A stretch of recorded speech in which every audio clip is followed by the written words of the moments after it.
नमस्कार विद्यार्थी मित्रांनो, दुधा कॉमर्स क्लासेसच्या यूट्यूब चॅनलमध्ये आपल्या सर्वांचं स्वागत. मित्रांनो, मागील लेक्चरमध्ये आपण सिलेबस समजून घेतला होता.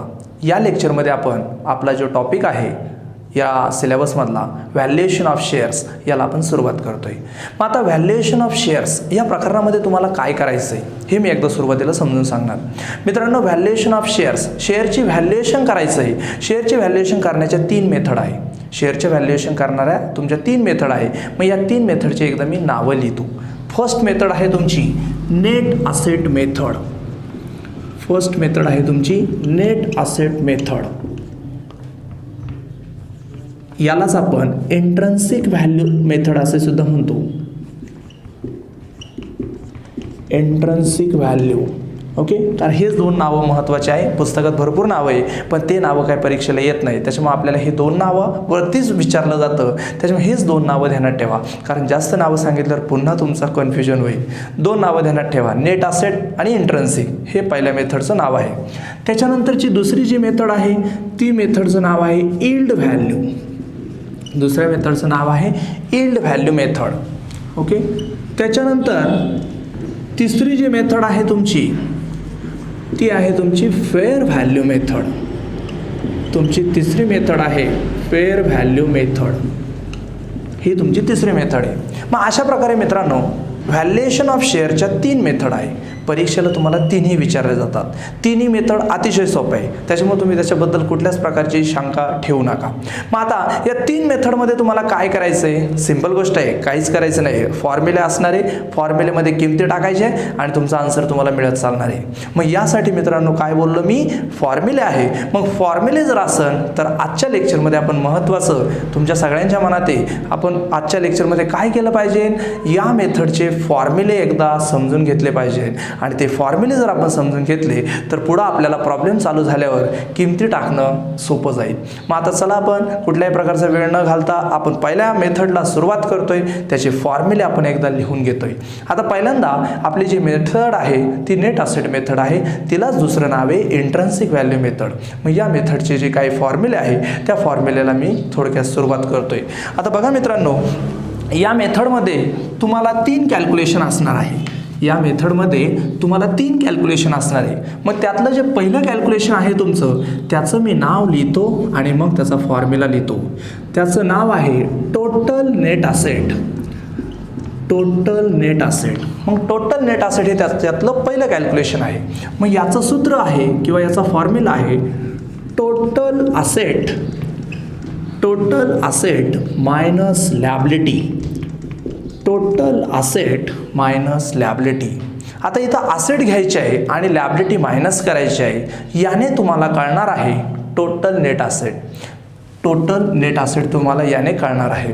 परंतु मित्रांनो, इथं टोटल असेट घेताना काही थोडेसे रूल आहे. ते रूल सुद्धा मी तुम्हाला लगेच आता सांगून देतोय आणि ते तुम्ही आवर्जून मराठी भाषेत लिहिलं तरी चालेल, कारण हे लेक्चर आपल्यासाठी महत्त्वाचं आहे. आपल्याला कोणाला दाखवायचं नाही आहे. आणि त्याच्यामुळं टोटल असेटचे जे काही रूल आहे ते रूल आपण एकदा इथं थोडक्यात लिहून घेऊ. का असेट घेताना काय रूल आहे? तर टोटल असेट घेताना मित्रांनो इथं मी मराठीत लिहितो, सुरुवातीला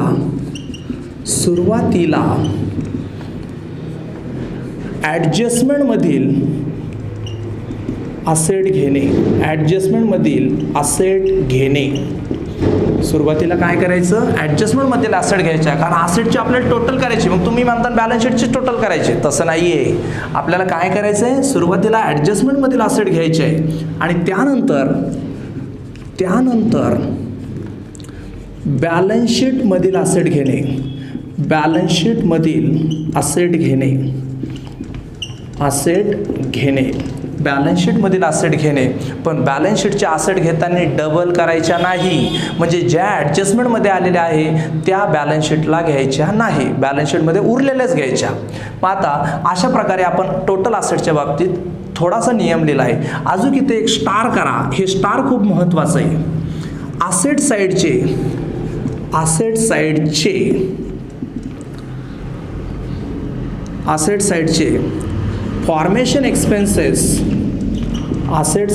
फॉर्मेशन एक्सपेन्सेस, प्रिलिमिनरी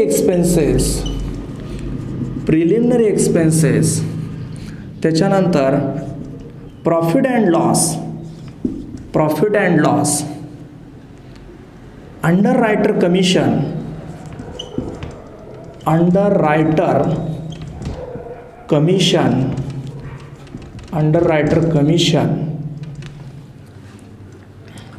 कमिशन या असेट घ्यायच्या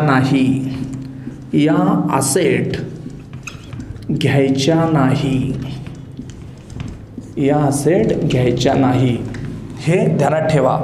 या असेट घ्यायच्या नाही, असेट साईडमधील ह्या गोष्टी घ्यायच्या नाही आहे. आणि त्याच्यानंतर लॅबिलिटी साईडसाठी सुद्धा नियम आहे. Liability side equity share capital, preference share capital, general reserve, profit and loss घ्यायचे नाही.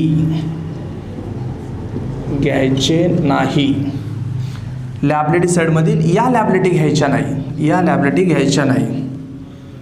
म्हणजेच बाकीच्या लॅबिलिटी काय करायच्या, घ्यायच्या. बघा मित्रांनो, हे 2 रूल खूप महत्त्वाचे, कारण हे जर लक्षात असेल तरच आपल्याला टोटल असेट आणि लॅबिलिटी यांची वजाबाकी करता येईल, नाहीतर सगळं चुकून जाईल. त्याच्यामुळे हे ध्यानात ठेवा. दिसायला मोठं जरी दिसत असलं तर आपल्याला महत्त्वाचं आहे. मग आपण हे पहिलं कॅल्क्युलेशन या पद्धतीने करणार, टोटल नेट असेटचं. त्याच्यानंतर आता आपलं दुसरं कॅल्क्युलेशन आहे. या मेथडचं दुसरं कॅल्क्युलेशन आहे fund available for equity share holder.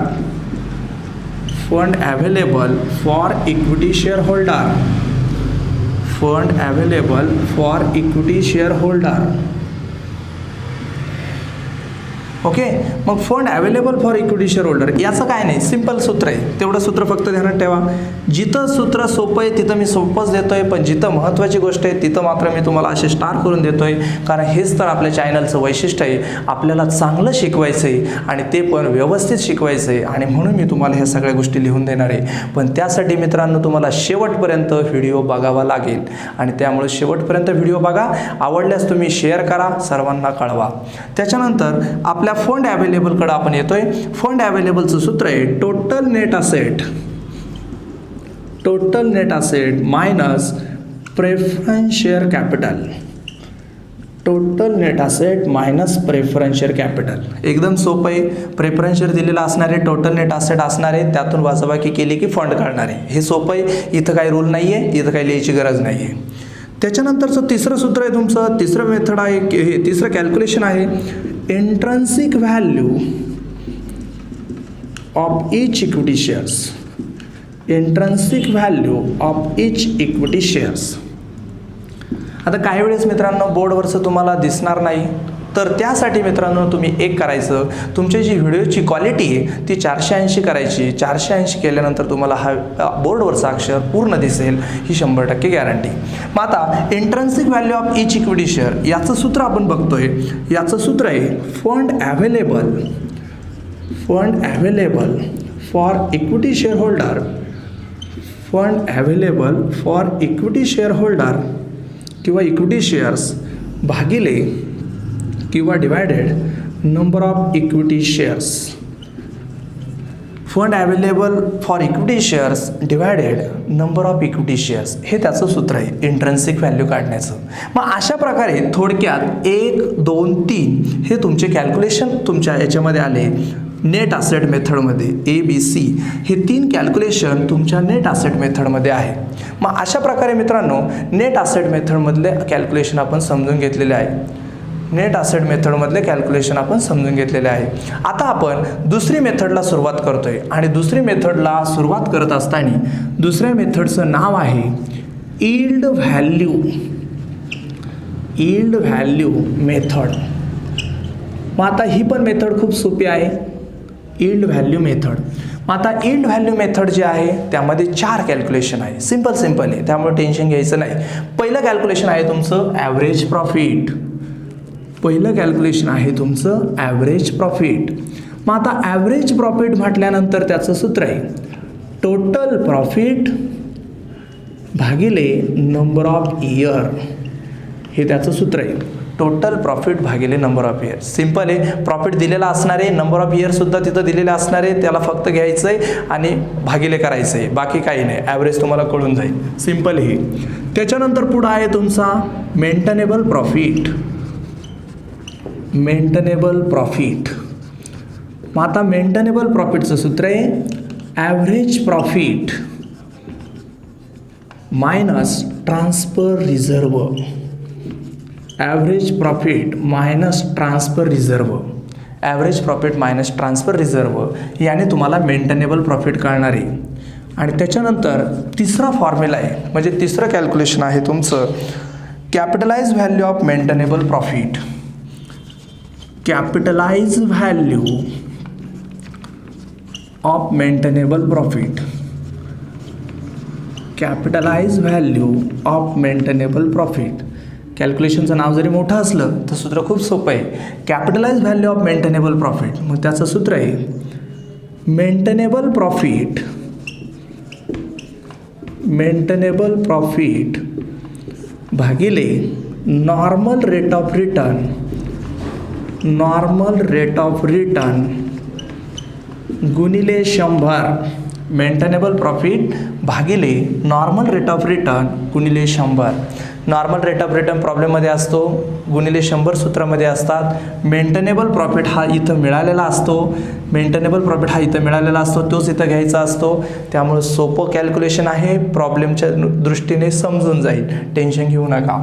त्याच्यानंतरचं चौथं कॅल्क्युलेशन आहे या मेथडचं, त्याचं नाव आहे yield value of each equity shares. Yield value of each equity shares.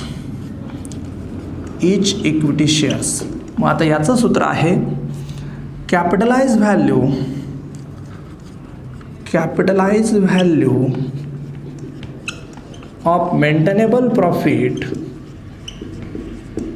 Capitalise value of maintainable profit. Capitalise value of maintainable profit भागिले नंबर ऑफ इक्विटी शेअर्स. म्हणजे शेवटच्या कॅल्क्युलेशनला हे फिक्स आहे, number of equity shares. Yield value काढताना तेच आहे आणि intrinsic value काढताना पण तेच आहे. मग yield value of each equity शेअरचं सूत्र आहे capitalise value of maintainable profit भागिले नंबर ऑफ इक्विटी शेअर्स. मग बघा, नेट असेट मेथडमध्ये 3 कॅल्क्युलेशन आहे, यील्ड मेथडमध्ये 4 कॅल्क्युलेशन आहे. हे 4 कॅल्क्युलेशन झाल्यानंतर यील्ड व्हॅल्यू संपत्ती आणि ते 3 कॅल्क्युलेशन झाल्यावर नेट असेट संपत्ती.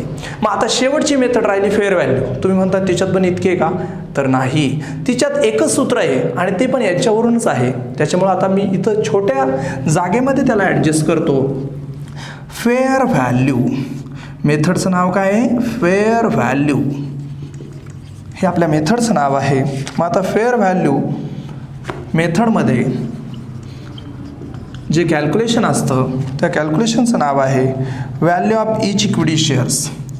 कारण value of each equity share आपल्याला फेअरने ठरवायची. Value of each equity shares.